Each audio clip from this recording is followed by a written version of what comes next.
On October 7th, I was waken up by a call from one of my friends telling me that there are terrorists in Sderot. I already knew about the missiles and was getting ready to come here. But about the terrorists, I told her it's not possible. It's probably something from an old movie or something like that. We are used to terrorists attacking us by missiles.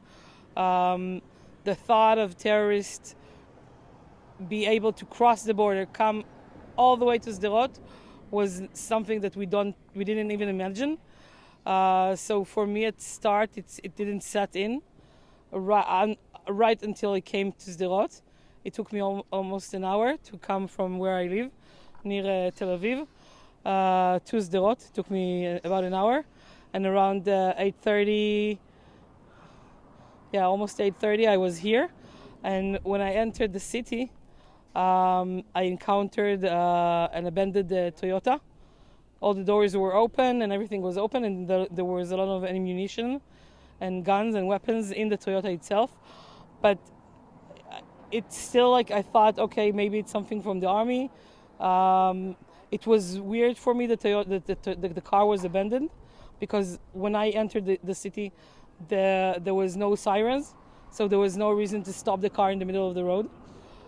When I bypassed the car, then I saw the first dead body, and I understood that what my friend told me in the morning is not a dream, it's not from a movie. It's real life, and it's happening right now in Sderot. I took myself directly to the situation room, the war room,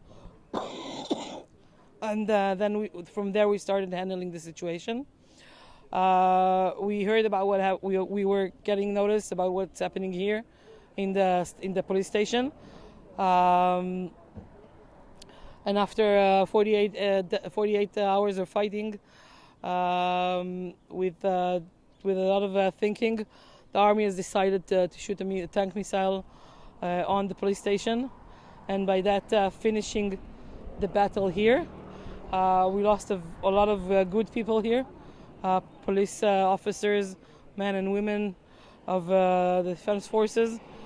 After that, we did realize that because of the ammunition and the guns that were found here, what the next best thing we'll do is to destroy the police station, and basically what you see around you here, it's what's left of the police station after 72 hours of fighting. 6 months after, what is the current situation now here? Well,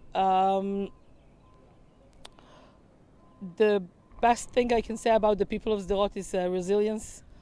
The people coming back to Sderot are showing great resilience, great self-strength. People living in Sderot are people that for the last 20 years are living under the missile shooting and this threat. And now there's a new threat. Now when they hear a siren, it's automatically connected to terrorists in Sderot, and they are still here. You can see the surrounding, the city is alive. You see the people doing their shopping here, doing their business here, coming back. To the school system is reopened. So it's very reassuring to see that the people are still willing to come here and to live here with everything that's still happening around.